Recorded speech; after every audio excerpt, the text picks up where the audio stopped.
We are continuing information on Roman numeral 5, The War is Underway, which is part of our chapter on World War I and Global Insights. So please continue to use this typed outline as your guide while taking notes when watching and listening to the recorded PowerPoint videos.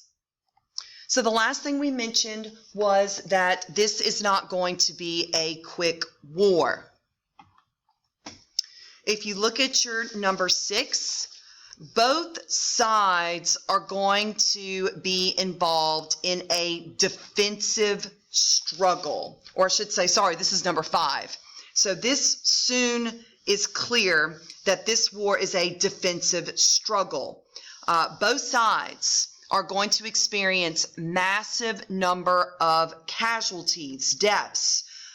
You've got old battle tactics being used versus some countries using new weapons technology, and that just spells disaster for both sides. So it's obvious with that combination you're going to have a large number of deaths for both sides, the Allies and the Central Powers.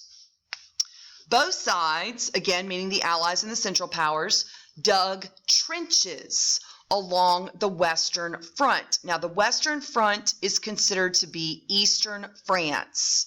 So both sides are digging these trenches, which I'm going to describe what they are in a minute, as the fighting comes to a standstill, or better known as a stalemate. So under your number 6, there's some room to describe trench warfare and what these trenches are. These are deep ditches. Many of them are 12 feet deep. You need a ladder to get in and out of this trench. They are dug by soldiers because they need protection from the new weapons. Now, we will have in Roman numeral 7 a whole section about the new weapons in this war. So stay tuned for that, obviously, in a later video. But there are these new weapons that you need protection from. And the only way you're going to get that protection is remaining in these trenches and not getting out to where you are exposed. Well, because of trench warfare, the war is fought for years with little ground gain. So that's why I mentioned a stalemate will take place early in the war, roughly about 1915, about a year after the war begins, 1915, 1916, we will see a stalemate, which means no one is coming out as a clear winner. No one's gaining ground, and that's because nobody wants to really get out of their trenches. They figured out from early on, the first year, that you get out of your trench, it's almost immediate death. You can see here from this picture that each side has a network of trenches. It's not just one trench per side, okay? You have what's called a frontline trench here. Then you have a support trench. You have a reserve trench. So obviously, you've got other men back here in these extra trenches. You have your food and your supplies. And then here in front of you is the danger zone, okay? You've got barbed wire here to try to maybe prevent someone from getting close to you. This is what we call no man's land. We'll go over that on number 8. I'm going to show you this quick little clip helping to describe trench warfare. It's not going to last very long, but I think it'll at least give you a general idea of what these trenches are all about.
Okay.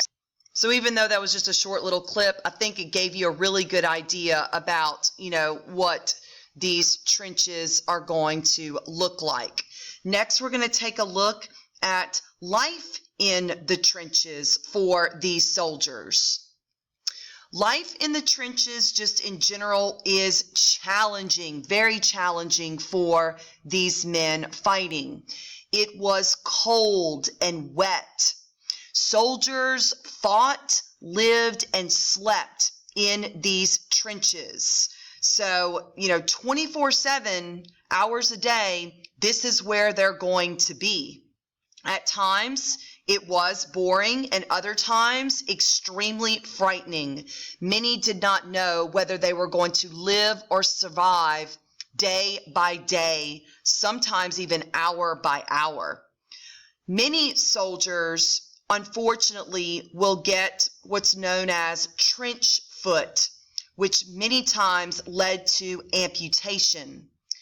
The way soldiers got trench foot was by standing in water for long periods of time and then not allowing your feet to completely dry. So they're constantly cold and wet. And so, unfortunately, you've got problems that start to set in. Your foot basically gets diseased, and amputation is a common result if you are not able to get treated soon enough. And many were not treated right away. This is an example of someone who had the early stages of trench foot. You can clearly see that the foot is blistered, but not to the point where you have like flesh rotting off to where you have to get amputated. That's the more advanced stage of trench foot. And you are welcome to look up pictures for that because it's very difficult to see. Now, moving on to number 8, and I will show you a couple more video clips in just a few minutes of life in these trenches. The area that separates the two armies is known as no man's land.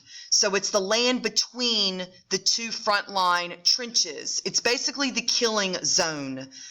No one wants to end up in no man's land because you're more than likely not going to survive.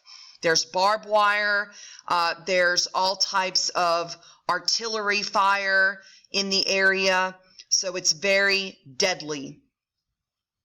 The phrase or command over the top, which is on number 9, signaled soldiers to attack. Now, in the early stages, you might hear a commanding soldier give this order, but this command will lessen as time goes on because it often led to massive death.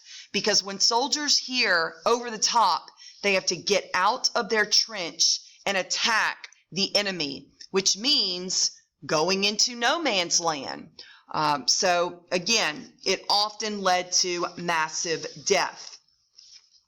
So at this time, I'm going to show y'all a couple of clips about what life was like in the trenches for these soldiers. Actually, let me show you pictures and then the video clips.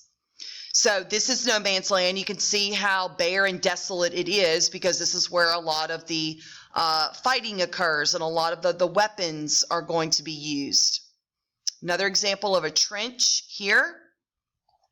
Again, eating in the trenches. So it just brings it into reality that all aspects of life are going to take place in these trenches.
Here's a little bit more, so hang on.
So I hope that video clip gave you a better understanding of how difficult it was for soldiers in World War I spending so much time in those trenches. You know, we can't even begin to imagine what it must have been like for those men who were fighting in World War I. Many of them were barely an adult, 18 years old.